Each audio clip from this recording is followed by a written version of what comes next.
Consumer of spare time, Skyrim needs no introduction. It's available on so many platforms, even Bethesda are joking about it being playable on the back of James Corden's head. Even if you're just orbiting the tabletop sphere, you've likely heard about it. But those of you who are only interested in digital hacking and slashing probably aren't aware of the 9-kilogram consumer of table space that is Gloomhaven, and how it could be a nice big box of inspiration for the next Elder Scrolls game.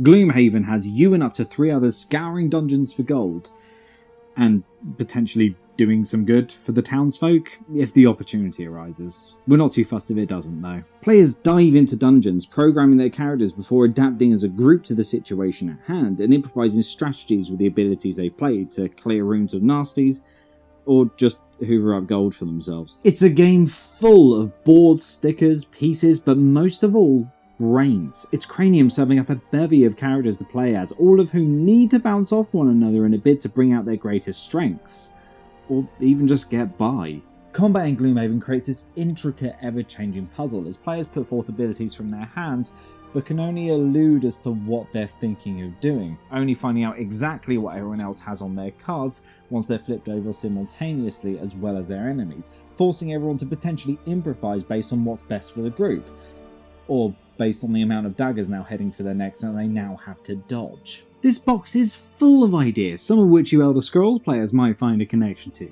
You uncover locations, sticking them on a world map, just like Skyrim. You jump into potentially hundreds of dungeons, each utilising similar assets depending on their setting and culture, just like Skyrim.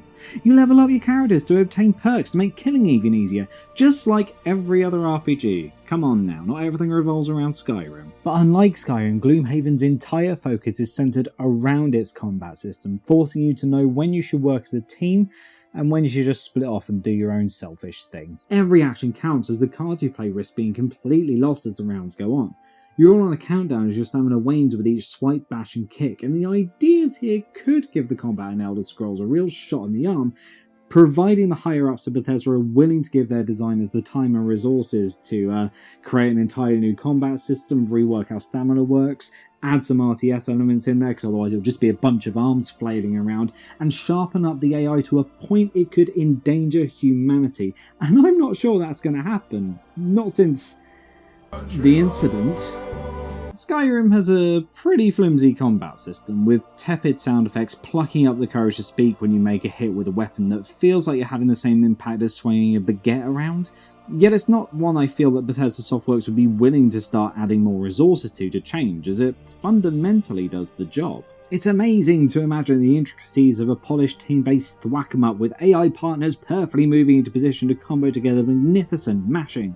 But pitch this to Bethesda stakeholders, and given the assets it would require, you'd be laughed out the building via the top story window. Even at the time, it needed a polish, but the designers are well aware that the endorphin Skyrim fires up doesn't come in the midst of battle, rather as a result of them. The triumphant roar of the Dragonborn as your numerical power increases, the ongoing spread of constellations lighting your skills. Hell, just finding a new location on the map feels like a reward, colouring in your compass, only for you to then realise there's another location in need of discovery just on the horizon. These constant roars of success feed into Skyrim's core loop.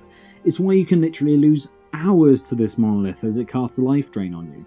But the more time you spend in a game, the more important it is for that game's fiction to hold up, and Skyrim has a funny ability of breaking under the weight of the hours you put into it. And in a Bethesda game's case, that can sometimes be literal. So what I really want to focus on is what some designers or marketers may consider the main draw of a game, the main quest, and how that can be affected not only by the player actions, but how long the player spends in the game. Skyrim takes us on a journey across the region as the last Dragonborn, as the return of a great evil brings forth waves of dragons, torching any chance of peace in a land already on the brink of war.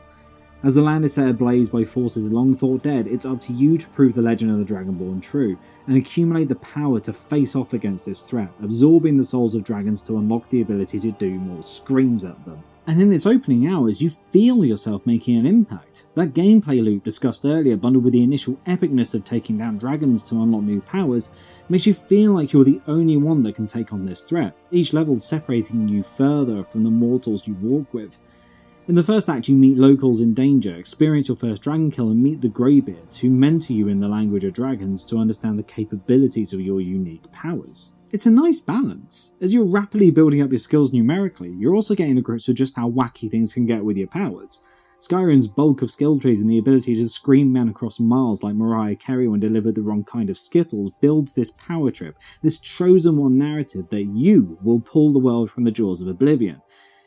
But then an imposed sense of urgency starts to break the illusion that the world really needs your loud embrace.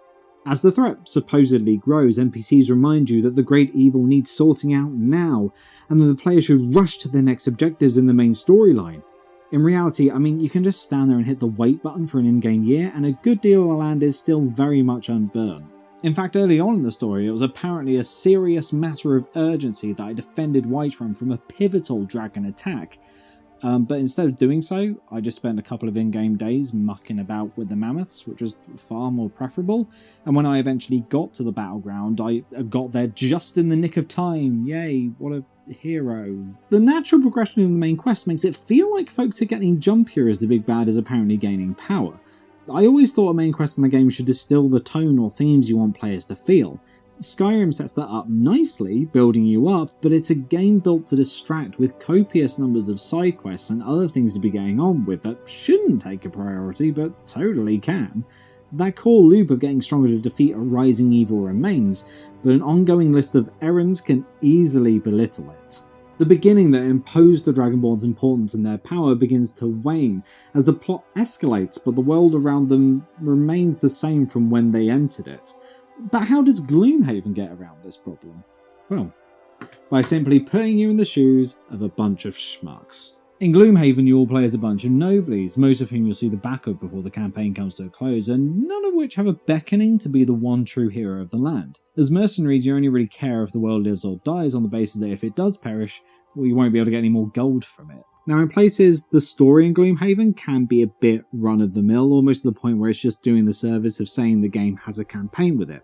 However, the fantasy tropes it has does a really nice job of building up the races and classes that exist in this world, and it almost feels like the writers have a kind of self-awareness about it, that you shouldn't be focusing on the story, but rather the characters that exist within it, and the ones that you're going to build, because ultimately that's going to be its greatest strength. Whilst the Prisoner preamble in Skyrim attempts to give you a blank slate, it locks you off to the world, discusses a war you don't really have context for yet, and lets me obsess about the location of my cheekbones before really kicking things off. Gloomhaven, on the other hand, sets the tone of your ambitions with its opening lines. Everyone needs to eat. Whatever your reason for coming to Gloomhaven out here in the edge of the world, that simple fact is never going to change. A mercenary can't fight on an empty stomach. Right from the off, you've been given an incentive to head out into the world, even if you don't care about the inciting incident, and alongside being given a personal goal for your character to complete over the course of the campaign to retire them, you've subconsciously been told exactly what you should be focusing on throughout the entire game: yourself. Gloomhaven's evil is occasionally mentioned, but barely ever appears, and I think that works to the story's strength. It's this darkness that resides below the stickered map, so far in the shadows that some may consider it an old wives' tale. But you know it's there, somewhere in this pile of monsters. And that unwillingness to step into the spotlight until it's absolutely necessary means players can go about their own exploits without having to worry about being constantly berated by an egotistical evil.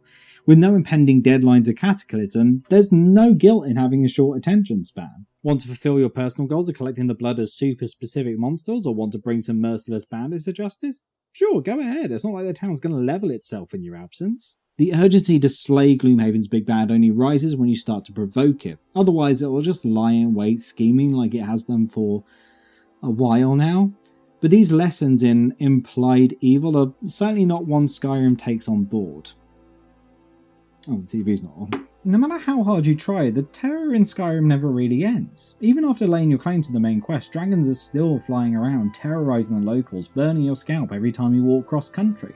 You can spend in-game days ticking off small tasks whilst the citizens tell you it's only a matter of time before the world ends.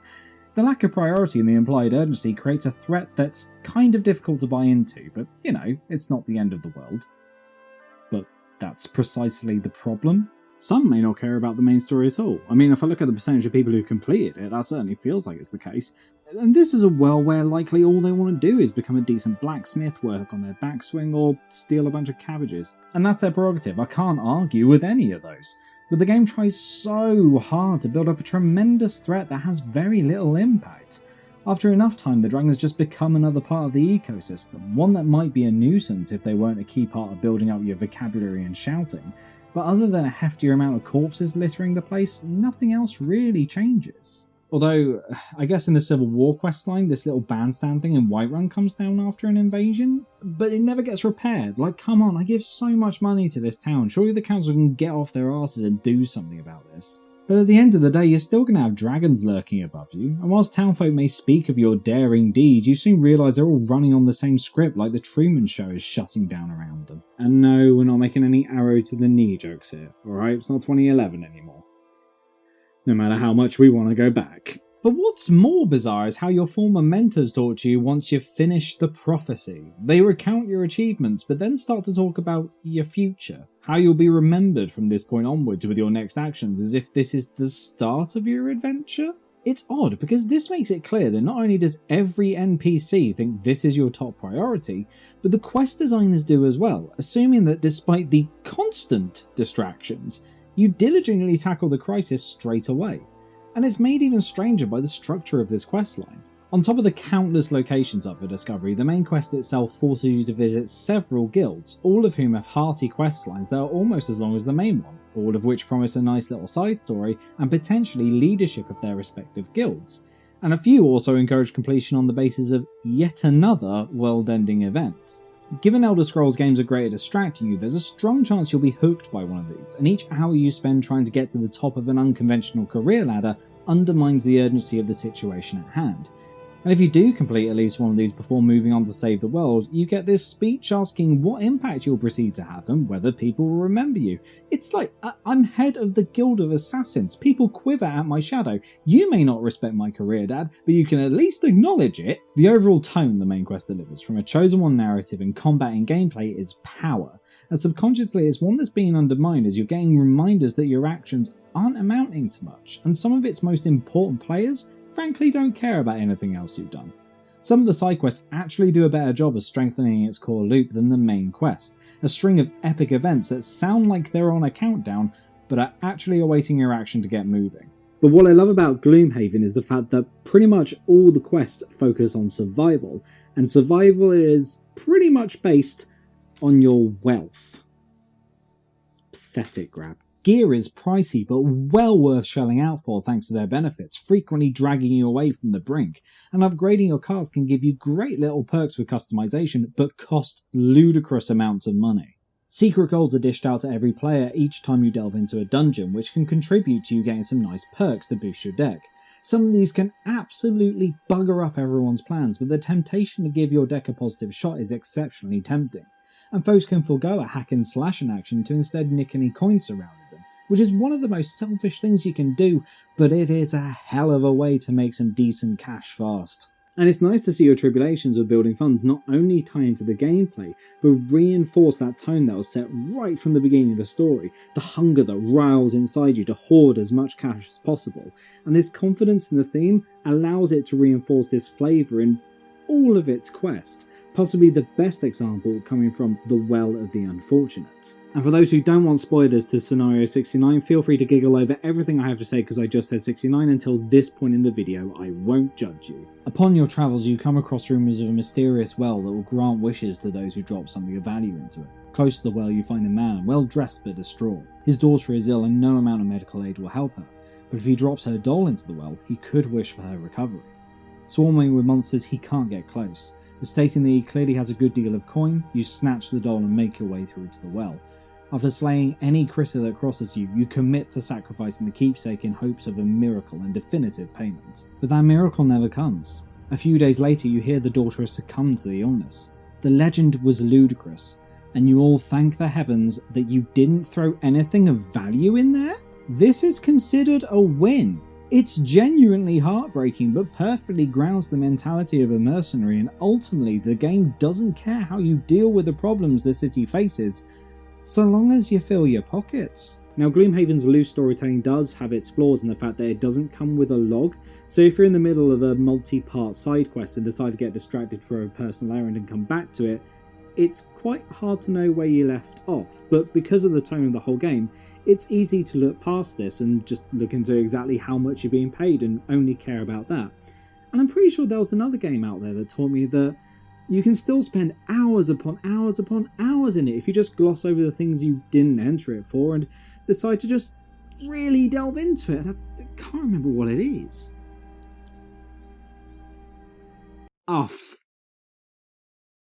It's Skyrim. Trying to critique a 9-year-old game can sometimes make it sound like you're just taking the piss out of a 9-year-old. Something that would have been cutting edge at the time may age poorly very quickly, especially in an industry that moves as rapidly as video games, or if it has anything to do with Jim Davidson. With the move to 7th generation consoles, the Elder Scrolls and Fallout series follow pretty similar structures in quest and dialogue choices, but Fallout 4 attempted to alter this to reflect dialogue trees more in line with Telltale games than ones that could adapt to an RPG structure, which led to some slightly bizarre instances where the story had no choice but to be forced into a particular direction. And then Fallout 76 happened, which gave its writers a bevy of hurdles to hurl themselves over in a bid to place its plot in need of characterization in a world with no characters in it. With games running on ancient tech and being made to fit into certain markets, it feels like designers and writers are being restricted in the choices they can make to allow these series to evolve. And given the trends of the business as a whole, it's one that's likely to repeat. But maybe I'm a bit negative. Maybe folks at Bethesda HQ have created a production pipeline the size of the Hadron Collider to give designers room to create a tale of cataclysmic proportions. And I'm going to stop myself there. Hello! I actually finished recording yesterday, but after wrapping up I decided to check Twitter, only to find that Microsoft had purchased Bethesda for $7.5 billion, as you do. And I kind of had to return to the last part of this script because I was getting visions of the YouTube comments being filled with people saying, "But Ben, they have money now. They can make the perfect games." And game development isn't as easy as just throwing money at a problem and expecting it to go away, no matter what Gloomhaven would tell you. Why can I not pick up this money properly? With the game development process being such a complex one, it's a miracle some of these things end up out in the wild. Even seemingly small games may have to jump through so many crossed wires within a studio, the industry can easily open up a side hustle in tripwire security systems. And the last thing I want to do is sit here and sound like I'm just saying, "Oh, Bethesda, these problems are so easy to solve, just hire me to come on board, I can do it all." Or capture Gloomhaven designer Isaac Childress for some friendly consultation with you. My rates are good though, I'll put my LinkedIn in the description. But the main reason why I don't want to do that is, apart from the fact that kidnapping's wrong, is the fact that the designers at Bethesda clearly know what they're doing. It's just if the scope narrowed just a tad, they may be given more time and energy to refine and polish what they've created, and turn something from an instant classic to a legendary title. While asset reuse in games is often frowned upon, I think Skyrim handles it well, with you gaining a sense of familiarity and yet an ease to the traps you'll know are lying in wait for you based on whether you've entered Dwemer ruins or some cave that bandits are likely holed up in, or worse, big spiders. And the side quest lines do a nice job of focusing on specific traits in stealth, magic, or being indecisive. In this vast space, there is focused logic in the greater parts of the game. There is so much attention poured into the world and the people living in it, the harshness of the region and the power trips the player can take a ride on. It's just got a prophecy attached to it that can be ignored. Open world game design is fascinating and is going to be so for decades. It's a seesaw of a ridiculously huge amount of planks, all vying to balance as perfectly as possible. A lot of these balance wonderfully in Skyrim, but the apocalypse wanes due to its strength in filling the world with lots to do. So it will benefit Elder Scrolls 6 to have an evil that's just a bit more ambiguous, ingrained in the world building rather than encounters, so players aren't pressured. If anyone can handle this, it's the team that has filled the world with discoverable lore and created an entire library of actual books. Alternatively, if they have the time to implement it and wanted to keep those bombastic encounters, they'd have to ensure the world completely altered based on your heroic actions. But to undertake such a monumentous task as altering an entire world state in a game filled with content and the odd game-breaking glitch can potentially create even more problems that get past the team and mar the experience as a whole, and we don't want that. No one wants a bad Elder Scrolls game. We want something that redefines the genre and allows other games to build on top of the precedent it's set. Most fantasy games want to rile the players up with drama, but that drama has to balance well with the day-to-day life of the player's character and the fear that it'll undermine it if there's no consequence or fuss should a player ignore it. I think Gloomhaven's a perfect example of the tone that should be set to allow the players a justifiable sense of freedom. It's a ridiculously huge box, but every component in it feels necessary for the vast amount of exploration and tension it's trying to convey. Plus, if Isaac attempted to put anything else in it, it would sink the boats trying to bring it into the country. But it also ensures that players have no hang-ups, that the unlockable characters feel like exciting rewards when you come across them, and ultimately you're the most important people in this world, even if your status is anything but. Either way, Elder Scrolls 6 will sell well, and if it can follow in the footsteps of the serious mainstays, it will consume days of my life yet again. But if you can look to other forms of media, like Gloomhaven, that have to work with various limitations in presenting their story, then you can look down other avenues of presenting your own plot and make it appropriately epic. I have no idea where that 7.5 billion is going to go into development, but I do know this. You can now afford a copy of Gloomhaven for absolutely everyone in your studio. Seriously, this is what it looks like. You've got no excuse. Don't go away. No, seriously. No, you'll want to pick this up. It's really good, okay? If I could just spare another...